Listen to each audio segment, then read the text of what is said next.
Can say آگے تین لازم آ گئی، چپچپی مٹی۔ دوسرا ایک سائنٹسٹ ہے، اس کے حوالے سے کہتا ہے کہ Bernal was the first modern to point back to mankind's ancient intuition about clay. Clay is indeed a remarkable material. اور آگے وہ لکھتا ہے کہ اس میں کیا کیا چیزیں ہوتی ہیں جس سے زندگی کی نمود ہو سکتی ہے۔ کلے کا لفظ آ گیا یہاں، اس کا تین لازم آ گیا۔ اب وہ کلے یا تین لازم جو ہے اس نے لکھا ہے کہ پھر وہ سورج کی حرارت اس پہ وہ پڑتی رہی، اور اس زمانے میں سورج بہت زیادہ گرم ہوا کرتا تھا، وہ شعلے نکلتے تھے۔ اس حرارت میں یہ تین لازم سمندروں کے کنارے آئی۔ اب دیکھیے عزیزان من قرآن کے الفاظ، فخار، ایسی کلے جیسی گویا بیکری میں سے نکلی ہو، بیکڈ جس کو کہتے ہیں۔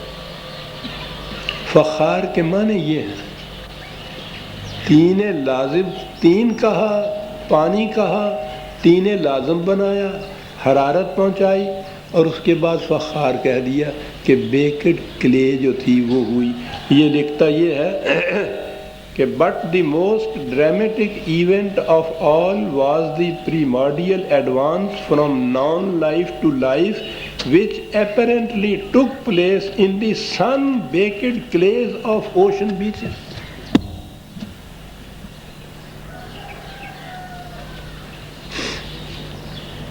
عربی زبان کے کسی لغت سے دیکھ لیجئے فخار کا ترجمہ، بیکڈ کلے اس کا ترجمہ کیا جاتا ہے۔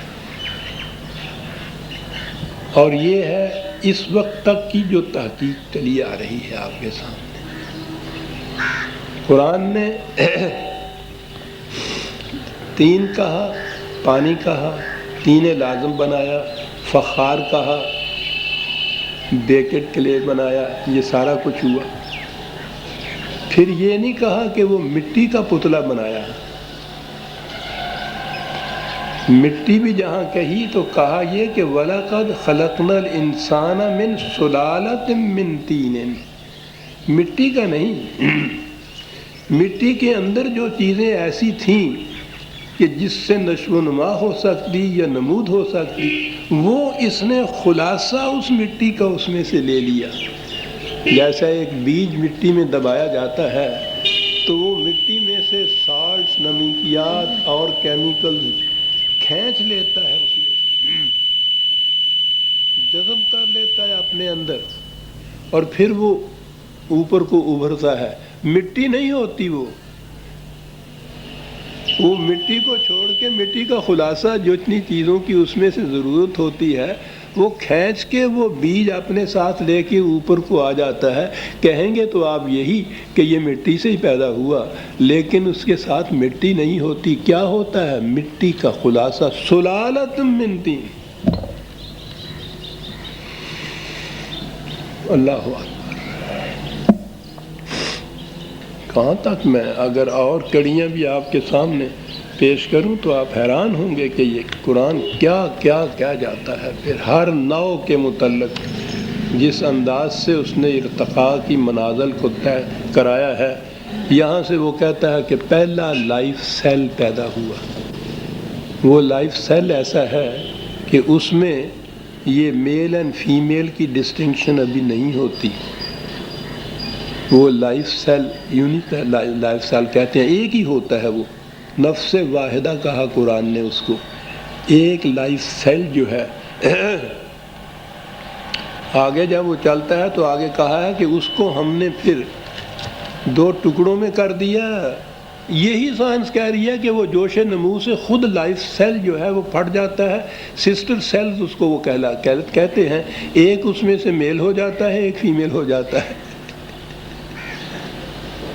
قرآن نے کہا کہ نفس واحدہ کو ہم نے یہ کیا۔ وہ جو کہتے ہیں پسلی میں سے حوا نے نکال دی، وہ یہ ہے جو الگ الگ ہوئے۔ پھر آگے چلا سلسلہ ارتقاء کا۔ ارتقاء کے سلسلے میں یہ کہتے ہیں کہ ایک نوع، ایک شکل میں، ایک منزل میں ٹھہر دیا، وہ تو پتہ نہیں یہ لاکھوں سال کروڑوں سال کا مرحلہ ہے نا، ایک منزل جو ہے وہاں وہ ٹھہرتی ہے، پھر وہ اس منزل میں سے ایسی خوبیاں لے کے جو اس سے آگے بڑھنے کے قابل بنا دیتی ہیں، پھر وہ اگلی منزل میں داخل ہو جاتا ہے۔ سلسلہ ارتقاء کا ذکر کرتے ہوئے قرآن نے 2 لفظ استعمال کیے ہیں، وَالَّذِي أَنشَأَكُم مِّن نَّفْسٍ وَاحِدَةٍ، پہلی ابتدا تمہاری۔ اب وہ 3 لازم سے آگے چل پڑا ہے، اب آ گیا ہے وہ نفس واحد پہ، لائف سیل پہ۔ لائف سیل کے بعد کس طرح سے یہ سلسلہ ارتقاء آگے چلا؟ فَمُسْتَقَرٌّ وَمُسْتَوْدَعٌ،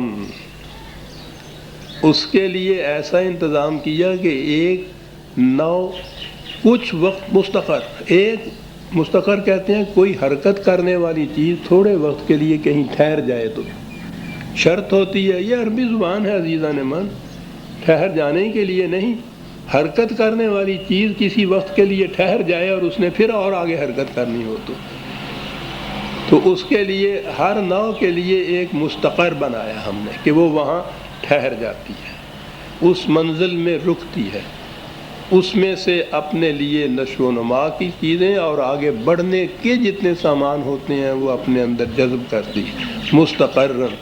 پھر جب وہ ایسی ہو جاتی ہے تو پھر آگے کیا بات ہے، مستقرن کے بعد کہا مستعودن، پھر وہ یہ چیز اگلی منزل کے سپرد کر دیتی ہے امانتاً کہ اب تم لے لو اسے۔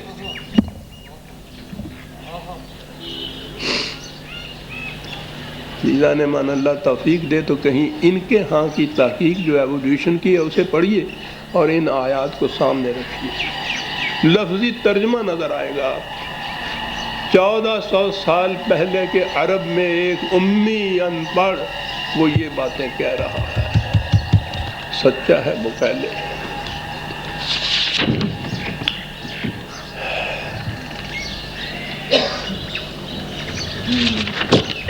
اور زیادہ تفصیل میں جانے کے لیے ایسی آیتیں سامنے آتی ہیں، جی نہیں چاہتا چھوڑنے کو، لیکن وقت ایسے کے لیے ہی۔ لَتَرْكَبُنَّ طَبَقًا عَن طَبَقٍ، لَتَرْكَبُنَّ، ارتقاء کا لفظ بتا رہا ہے بلندیوں کی طرف جانا، اوپر چلے جانا، بلند ہوتے چلے جانا۔ ارتقاء میں ہوتا ہی یہ ہے، ہر نو پچھلی نو سے کچھ بلند ہوتی ہے، خصوصیات کے اندر، صفات کے اندر، کریکٹرسٹک کے اندر بلندیوں کی طرف چلی جاتی ہے۔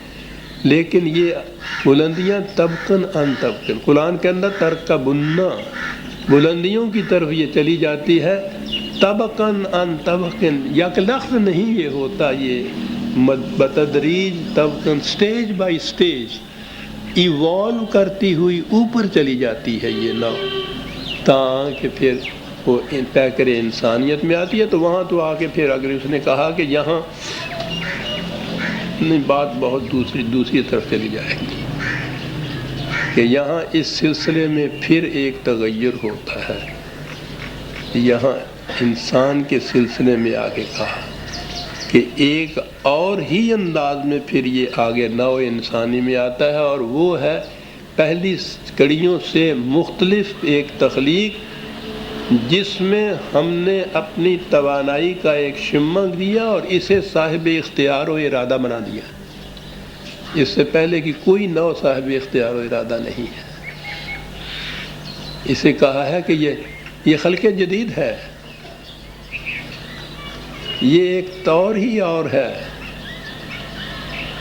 نیا طور اختیار کیا ہے اس تخلیق۔ لیکن میں نے عرض کیا کہ میں اس کی تفصیل نہیں بیان کر رہا کہ یہ سلسلہ ارتقاء کی مختلف کڑیوں کے متعلق قرآن نے کیا کہا، میں صرف اسی آیت کے سلسلے میں یہاں تک آیا ہوں جو اس نے کہا ہے کہ خلق الانسان من صلصال کالفخار، انسان کی ابتدا جو تھی تخلیق کی، زندگی کی ابتدا وہ اس قسم کی کلے سے ہوئی جسے سن بیکڈ کلے کہا ہے آج کے اس بڑے سائنٹسٹ نے کہا۔ پوچھ رہے ہیں کہ کیا تم اس سے انکار کرو گے؟